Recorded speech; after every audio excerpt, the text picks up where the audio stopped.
Olá, caros professores e professoras, amigas, amigos de todos os dias, dos momentos do labutar, dos momentos de ensinar.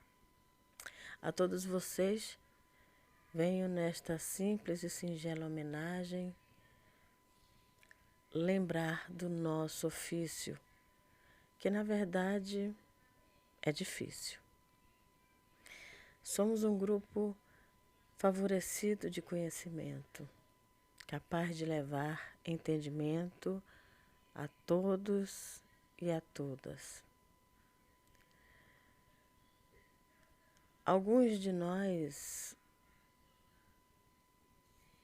por onde passamos, nós deixamos muitas marcas, sejam elas positivas ou sejam elas negativas, mas deixamos muitas sabedorias. Efetivamente, alguns de nós, por desmotivação, ficamos desesperançosos, tristes, doentes por não fazer a diferença. Outros de nós, vamos adiante, buscamos melhorias, insistimos sempre e buscamos no amor o ato da essência de ensinar. Muitos de nós pensamos em nossos salários, outros de nós pensamos em nossos diários, planejamentos, relatórios, eventos, aulas atrativas, momentos de interação, resolução de problemas, nas situações diárias, dentro e fora de sala de aula. É de fato maçante o nosso ofício, e nem por isso desistimos de amar o ato de educar. Passamos por muitas situações no cotidiano. Muitas das vezes encontramos profissionais que, ao invés de nos apoiar, nos orientar, nos estimular, nos dar uma palavra de conforto, nos dar uma opção, um caminho a seguir, encontramos pessoas que nos retraem, que nos ameaçam, que nos pressionam, que nos agridem e não somam em nada conosco, nos deixando eufóricos, mas não de alegria, de tristezas. Muitos nos agridem, principalmente pais de alunos, que acreditam, como diz Paulo Freire em seu livro intitulado Pedagogia da Autonomia, que a escola ainda é um espaço depositório da criança. Daí tanto a reflexão sobre a educação bancária. Espaço efetivo de enxerto de alunos que ficam durante uma manhã, uma tarde, muitas vezes integral,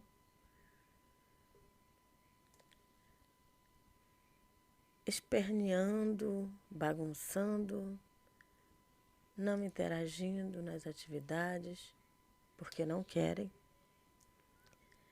Muitas não têm limites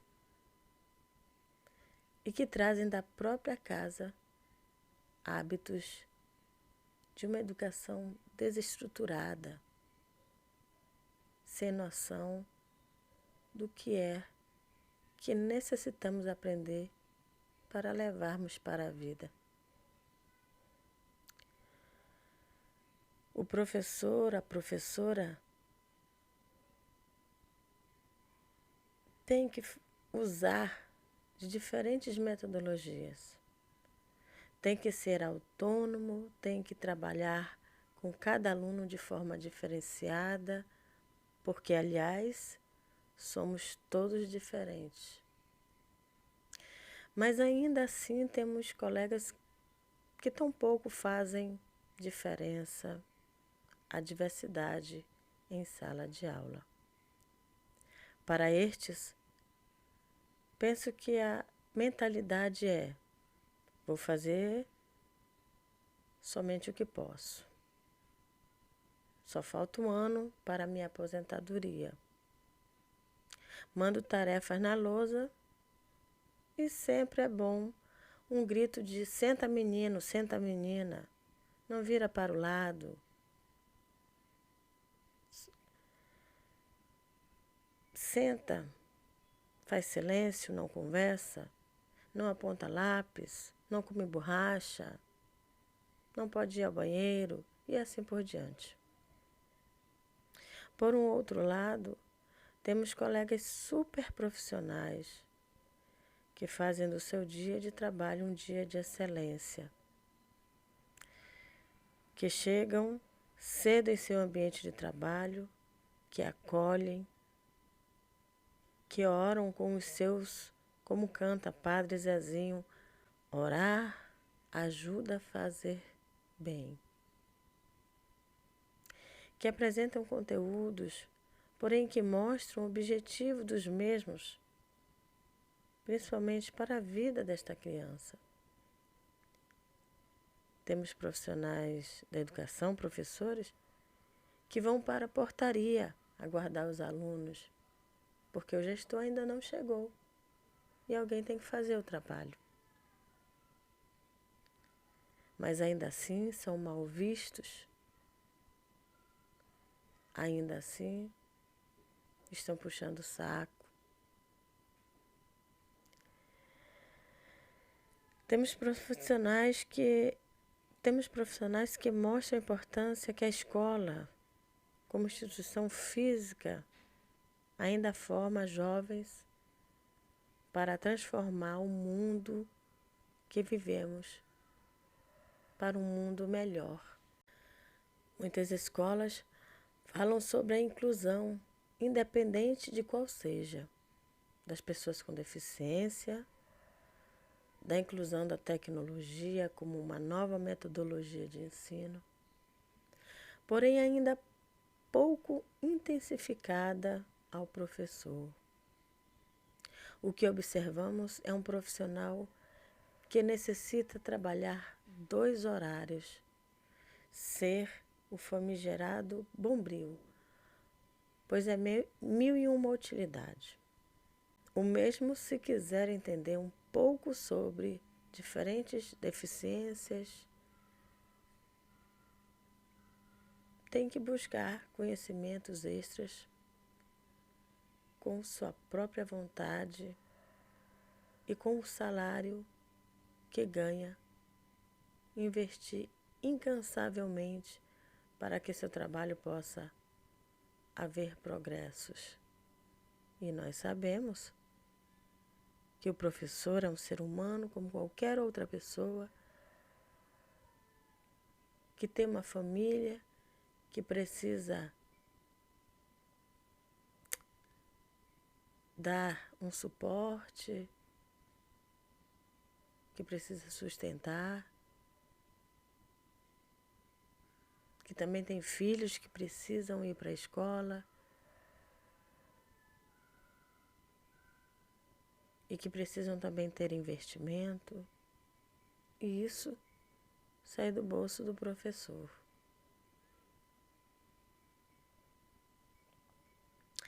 Interessante que nossos estados têm tantos profissionais em diferentes setores das secretarias de educação, porém parece que alguns profissionais que foram escolhidos ou passaram por algum processo para dar o apoio aos professores, alguns, não podemos generalizar, fazem o seu trabalho com dignidade e conhecem e reconhecem a sua atribuição na educação. Outros usam crachás para disfarçar que são do lado da gestão vigente. Porém, não sabem ou se fazem de desentendidos em relação a contribuir com a escola que tanto almejamos. Hoje, professor, professora, será que não está na hora de unirmos forças, de refletir sobre a educação que temos e a educação que queremos? Se nós, professores, ganhássemos um salário digno, pois os outros profissionais passam por nossas mãos, e trabalhássemos apenas um horário, possivelmente no outro horário poderíamos cuidar de nossas famílias, viver os minuciosos momentos da vida e cuidarmos de nossas saúde, tanto física como mental. E principalmente, talvez se extinguiria a questão da falta de profissionais na sala de aula. Talvez assim não teríamos tantos profissionais doentes, depressivos, que adquiriram problemas em suas falas, em suas visões, que perderam pessoas na pandemia e ainda sofrem por isso.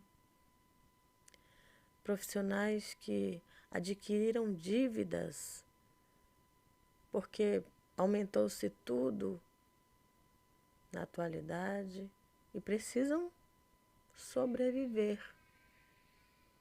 É essa a nossa realidade. Nós, professores, somos aguerridos, de fato, lutadores e lutadoras. Por nossas mãos, formamos muitas vezes somos pais e mães de muitos que não têm afeto, que precisam do ensino, mas em alguns momentos precisam de uma palavra amiga e em outros momentos precisam somente ser ouvidos. Professores que sofrem com crianças com deficiência, busquem apoio dos seus gestores, dos seus pedagogos, de setores das secretarias. Busquem auxílio. Não se deixem abater, não se deixem enfraquecer. Uma criança com uma deficiência que lhe bate, que morde os colegas, que faz ações obscenas em sala de aula, é uma criança que necessita de um cuidado muito, mas muito especial. E o professor, ele teve apenas um período de psicologia. Ele não estudou a fundo essas especialidades. Ele necessita efetivamente de um profissional ou de uma equipe multifuncional que possa trabalhar em conjunto com ele. Use, professor, da lei, seja ela da educação infantil, seja ela dos ensinos iniciais, da nossa LDBEM, use a seu favor para que você tenha o suporte necessário. A responsabilidade do intelecto, do afetivo e psicossocial de uma criança é dever da família em conjunto com a escola. Professores, valorizem-se, unam-se, porque unidos somos mais fortes. Unam-se contra as injustiças com 30 alunos e desses 10 ou mais são deficientes e nem sequer têm a capacidade de se colocar um auxiliar, que é o que custa na lei para o trabalho dar bons resultados. E isso é função do gestor, que acha que somente ele é o gestor, mas na escola a gestão parte desde o porteiro, a cozinheira, a moça do serviço geral, ao professor, ao pedagogo, ao diretor gestor. A gestão é um todo. E ela só faz diferença quando ela trabalha em conjunto.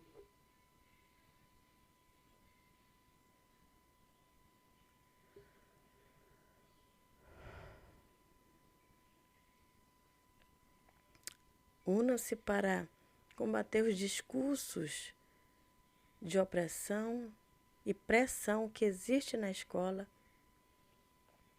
de gestores e pedagogos que ainda pensam que fazer a pedagogia é supervisionar, mandar. Manda quem pode, obedece quem tem juízo. Você, professor, entenda que você tem uma atribuição e você necessita cumpri-la. Isso é obedecer. Você, gestor, diretor, tem uma atribuição, mas não é de oprimir, não é de agredir, não é de pressionar, não é de fiscalizar. É de contribuir com o trabalho. É de dar um suporte e viabilizar um pedagogo comprometido que faça pontes de união, de exclusão de conflitos na escola, para que o trabalho flua. Você, pedagogo, tem a missão não de fiscalizar, isso é passado. Você tem a atribuição de contribuir com o processo de gestão, para que ande tudo em comum união. Gestor, diretor, professor, família, aluno.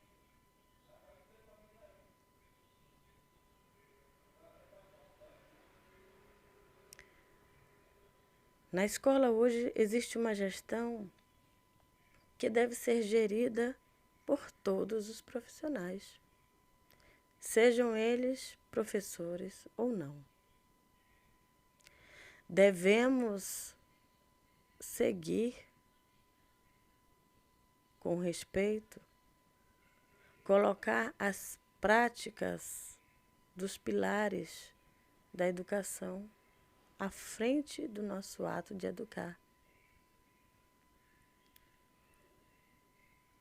Temos que aprender a conhecer, temos que aprender a fazer, aprender a ser, aprender a conviver. E não é só de professor com aluno, é também de professor com professor, professor com pedagogo e professor com gestor. Principalmente conviver professor com professor, que muitas das vezes o trabalho não anda, porque existe uma equipe dentro da instituição que, ao invés de alavancar o trabalho, atrasam por conflitos interpessoais. E isso é inválido para a educação. porque não resulta em nada, somente em conflitos nas famigeradas panelinhas, que não flui o trabalho. Daí, pedagogo, você tem uma grande função. Encontrar metodologias que possam extinguir esses conflitos do ambiente escolar. Ou por outra, fazer com que profissionais da educação possam entender que, independente se um gostar ou não do outro, o importante é o conviver, o tolerar, para que o trabalho efetivamente da educação flua e a escola cresça como um todo. Porque todos crescendo, não aparece só o nome do diretor-gestor, aparece o nome do pedagogo, o nome dos profissionais, professores, e o nome, por que não dizer, de todos aqueles que estão na escola. E da escola propriamente dita. Daí sim, com essa percepção, podemos entender que nós temos um ideal e ideias que funcionarão e transformarão o recomeçar pedagógico. Enfim, concluo. Desejo que Deus lhe conceda sempre mais paciência, amor, compreensão, sabedoria no saber lidar e força sempre para fazer a diferença no mundo tão indiferente. Feliz Dia do Professor, que foi ontem, dia 15. Um abraço afetuoso e de gratidão pela tua existência e pelo teu trabalho. Que permaneçamos juntos e fazendo a diferença no mundo em que nos encontramos. Um forte abraço.